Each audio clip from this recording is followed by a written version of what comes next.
बिस्मिल्लाहिर्रहमानिर्रहीम। अस्सलामु अलैकुम वरहमतुल्लाहि वबरकातुहू। दोस्तों, आज का मौजू है पेजर के अटैक्स के बाद इसराइलियों का एक और ख़तरनाक मंसूबा, जिससे 2 अरब इंसानों की जान को इस वक्त ख़तरा है। अभी कुछ दिन पहले जो इसराइल ने एक मुजरिमाना फेल किया, जिसमें लिबनान और सीरिया के लोगों के जो पेजर्स के ब्लास्ट हुए और उसमें कई कैजुअलिटीज़ हुई। अभी उस सिलसिले से निकले नहीं थे लोग, तो अभी उनके जनाजे में शामिल लोगों के जो है वो वॉकी टॉकी और दूसरे डिवाइसेस जो है ब्लास्ट हुए, जिससे 20 और मासूम इंसानों की जान चलेगी और कई सौ जख्मी भी हुए। और इससे सबसे खौफनाक बात तो वो बयान है जो इसराइली जो उनके आर्मी चीफ हैं उन्होंने दिया। उन्होंने ये कहा कि जो ईरान के सदर का जो हेलीकॉप्टर का हादसा हुआ था, उसके अंदर भी हमने ऐसा ही कोई डिवाइस ब्लास्ट किया था, पेजर ब्लास्ट या इस किस्म का कोई। और अभी बात यहाँ पर ख़त्म नहीं हुई। आगे उन्होंने ये भी कहा कि जी हमारे पास ऐसे बहुत सारे सरप्राइज़ तैयार हैं और हमारी रसाई जो है और भी बहुत बहुत सारी चीज़ों तक है, और हम आने वाले दिनों में इसकी सेकंड स्टेज को भी जो है वो इम्प्लीमेंट करने वाले। सोचने की बात यह है कि ये जो इकदाम है, इससे आप ये अंदाज़ा लगाएं कि इस वक्त 2 अरब लोग जो है वो मोबाइल फ़ोन्स डिवाइसेस इंटरनेट से कनेक्टेड हैं या लैपटॉप यूज़ करते हैं। और ये चीज़ें जो है वो ये है कि मोबाइल तो अब यहाँ हमारे मुल्क में अगर आप देखें तो हम दिल से लगा के रखते हैं। तो ऐसी सूरत हाल के अंदर हमारी जानों को कितना बड़ा खदशा है। इन्होंने एक बहुत ज़्यादा बड़ा पैनिक जो है वो क्रिएट कर दिया है इस इसराइल की इस हरकत ने। और इस बात से ये तकरीबन साबित हो चुका है कि इस वक्त दुनिया को के वजूद को, अमन को जो ख़तरा है वो इसराइल से है, और इसराइल एक टेररिस्ट स्टेट है। तो अब बात यह है कि ये बात ये जो रेडियोलॉजी की, ये जो टेक्नोलॉजी है रेडिएशन की, इस पर काम तो रशिया और चाइना भी बहुत अरसे से कर रहे हैं। रशिया और चाइना हमसे थोड़ा सा एडवांस चलते हैं और इसीलिए वो आगे तरक्की भी कर गए।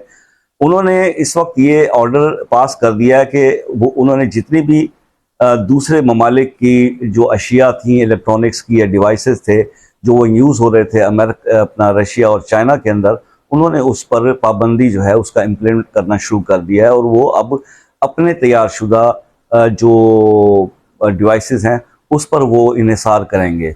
तो उन्होंने तो अपना काम शुरू कर दिया, क्योंकि वो हमसे ज़ाहिर है कि बहुत ज़्यादा आगे की सोचते हैं।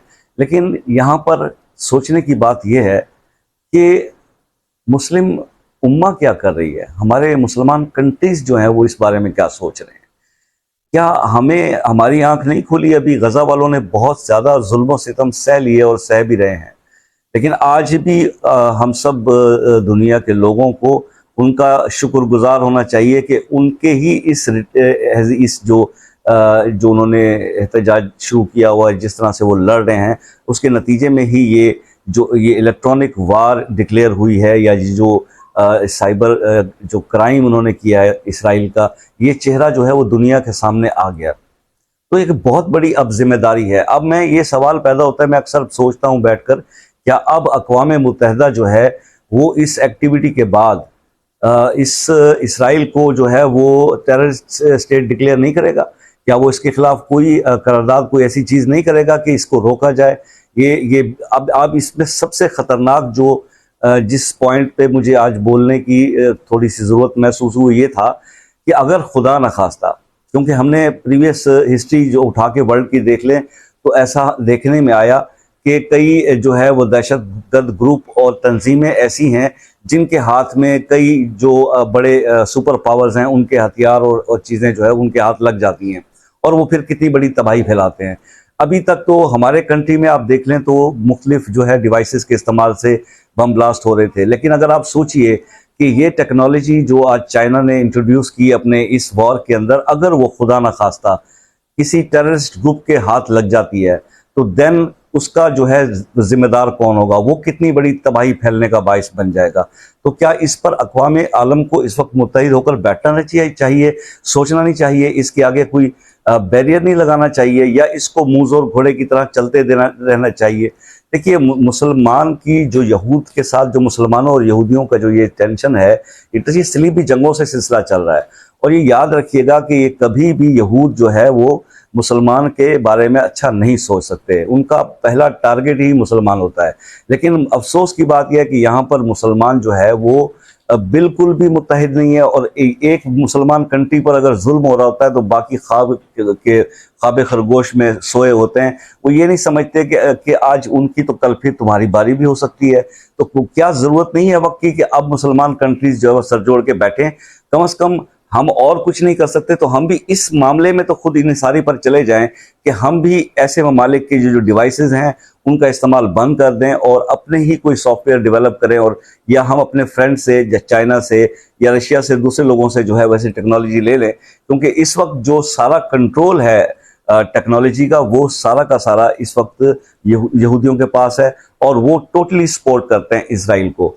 तो ये बस थोड़ी सी मैं अवेयरनेस के लिए बात करना चाहता था कि कोई हम ख्याल लोग अगर इस चीज़ को देखें, और कोई साहिब अकल आदमी, कोई बहुत सारे जीनियस बैठे हुए हैं, थोड़ा अपनी खुदगर्जी से, अपनी मतलब परस्ती से बाहर निकल आए और थोड़ा सा उम्मत मुस्लिमा के बारे में सोच लें कि ये जिस ट्रैक पर अब हमें लेके जाया जा रहा है ये तबाही का रास्ता है, बर्बादी का रास्ता है, और इस सारी सिचुएशन को क्रिएट करने में सबसे बड़ा जो रोल है वो इस वक्त इसराइल अदा कर रहा है।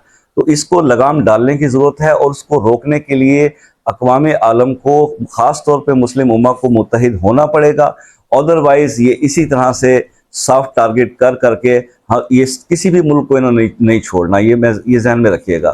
तो ये बहुत ज़्यादा सोचने का एक इशू है, और इससे जो है बचने की और इसका जो है तोड़ करने की इस वक्त बहुत शदीद ज़रूरत है।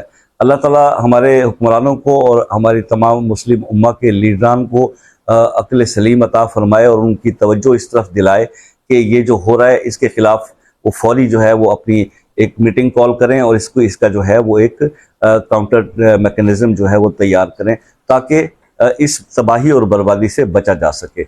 बहुत शुक्रिया, मिलते हैं नेक्स्ट वीडियो में, तब तक के लिए इजाज़त दीजिए। अल्लाह हाफ़िज़।